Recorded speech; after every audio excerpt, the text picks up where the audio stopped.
एक schedule caste के पास एक पत्रकार गया गांव में और उसको ये पूछता है कि क्या भाई तुम किसको वोट देने वाले हो? तो वो कहता है कि मैं बीजेपी और कांग्रेस दोनों को वोट नहीं देने वाला। तो फिर किसको देने वाले हो? तो वो कहता है ये मेरा सीक्रेट अधिकार है, मैं क्यों बताऊं आपको, आप क्यों पूछते हैं मेरे से? तो पत्रकार कहता है उसको कि आप बीजेपी को वोट नहीं देने वाले, ये बात तो मैं समझ सकता हूं, लेकिन कांग्रेस को वोट क्यों नहीं देने वाले? उसने कहा क्यों दे कांग्रेस को वोट? तो उसने कहा कि अरे कांग्रेस आपके लिए, आपकी कल्याण के लिए कितना काम कर रही है। आप गांव के आदमी है, आपके पास जमीन नहीं है, तो आपको भेड़ बकरियां भैंस खरीदने के लिए आपको बैंकों से लोन दे रही है, सब्सिडी दे रही है, आपको पंचायत व्यवस्था में आपको प्रतिनिधित्व दे रही है, आपको सरपंच बनाया जा रहा है, पंच बनाया जा रहा है। तो उसने सवाल किया, वो आम आदमी ने सवाल किया कि क्या सारी उम्र हम भेड़ बकरियां पालने वाले खरीदने वाले ही बने रहे? क्या सारी उम्र हम पंचायत समिति के पंचायत के ही मेंबर बने रहे? तो क्या कांग्रेस हमें प्रधानमंत्री बनाने वाली है देश का?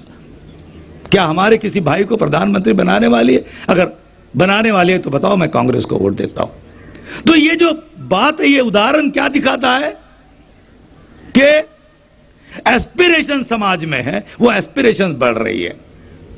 वो एस्पिरेशन से सत्ता पर नियंत्रण, हमारा सत्ता हमारे हाथों में आए, सत्ता पर हमारा प्रभुत्व स्थापित हो। और ये सत्ता पर प्रभुत्व स्थापित करना ये बच्चों का खेल नहीं, ये आंदोलन, अपने आंदोलन को महान बनाए बगैर हम लोग ये नहीं कर सकते। तो जो आम हमारा आदमी है, हमारे समाज का, उसकी जो एस्पिरेशंस बढ़ गई, महत्वाकांक्षाएं बढ़ गई, वो महत्वाकांक्षा फुलफिल करने के लिए समाज में जब वो प्रेरित होता है, कार्यरत होता है, तो इससे उनका ध्यान हटाने के लिए हमारे समाज में अन्याय अत्याचार की बात को लेकर, अरे वो गांव में अन्याय हो गया, भाई उसके लिए क्या करने वाले हो तुम? अन्याय होता है किसी मध्य प्रदेश के किसी गांव में और महाराष्ट्र में सवाल किया जाता है, उसके लिए तुम क्या कर रहे हो? या आरक्षण, आज हमारे साथियों ने बताया कि कुछ लोग आरक्षण का नाम लेकर आगे आ रहे हैं। आरक्षण अपने आप में कोई आंदोलन नहीं है, आरक्षण ये आंदोलन का नतीजा है, रिजल्ट है। और जिनके आंदोलन की वजह से आरक्षण का नतीजा निकला, उन्होंने केवल आरक्षण के लिए आंदोलन नहीं किया था, उनके आंदोलन का उद्देश्य व्यवस्था परिवर्तन था। व्यवस्था परिवर्तन के लिए समाज परिवर्तन के लिए सत्ता संरचना में परिवर्तन, और सत्ता संरचना से व्यवस्था परिवर्तन। तो आज हमारे समाज का, आज बहुजन समाज की लोगों का वो आंदोलन के अंतिम उद्देश्यों की तरफ, आंदोलन के अंतिम लक्ष्यों की तरफ जो ध्यान जा रहा है, उस ध्यान से हटाने के लिए, और वो ध्यान, समाज का ध्यान उस अंतिम उद्देश्यों पर, उन अंतिम लक्ष्यों पर केंद्रित करने वाले लोगों कौन है? तो वो पढ़े लिखे लोग हैं। समाज में जो पढ़े लिखे, जो हमारे समाज के जो पढ़े लिखे कर्मचारी है, ज्यादातर वो बामसेब के माध्यम से जो काम समाज में समाज जागृति का हो रहा है, वो लोग हैं। तो ये जो सरकारी कर्मचारी है, जो पढ़े लिखे कर्मचारी, ये पढ़े लिखे कर्मचारी ये इस आंदोलन को लेकर चल रहे हैं, तो इनको ही रोका जाए। ये इनको रोकने के लिए वो इनको जो लोकप्रिय, इनको जो पॉपुलर लगते हैं, वो पॉपुलर चीजें इनके सामने ला रहे कि भाई वो आरक्षण की बात, आरक्षण बचाना है हमें।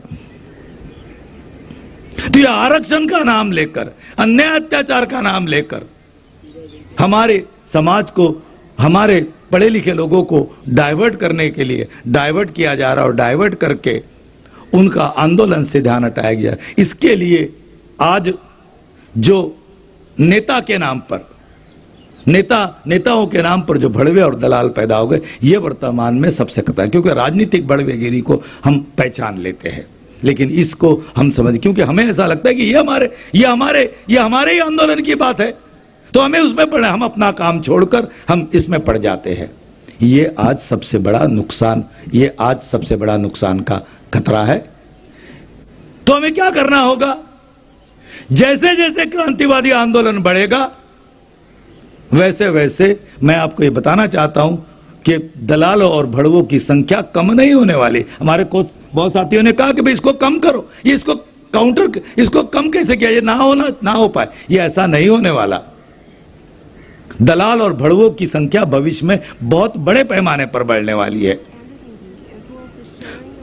क्योंकि ये बढ़ाना ये हमारे हाथ में नहीं है, ये हमारे दुश्मन के हाथ में। दुश्मन हमें गुमराह करने के लिए, हमारा ध्यान, हमारा अटेंशन डाइवर्ट करने के लिए वो ये बात करते रहेगा। तो सबसे बड़ा उपाय, सबसे बेहतर उपाय ये है कि हम भड़वे और दलालों का फिनोमिना समझे, और फिनोमिना समझकर भड़वे और दलाल क्या होते हैं, कैसे होते हैं, वो क्या करते हैं, ये समझे और समझकर अपने समाज को समझाए, ताकि भड़वे और दलालों का जो प्रभाव समाज पर होता है वो प्रभाव को काउंटर किया जाए, उस प्रभाव को निष्प्रभ किया जाए। यही उसका सबसे बड़ा उपाय है।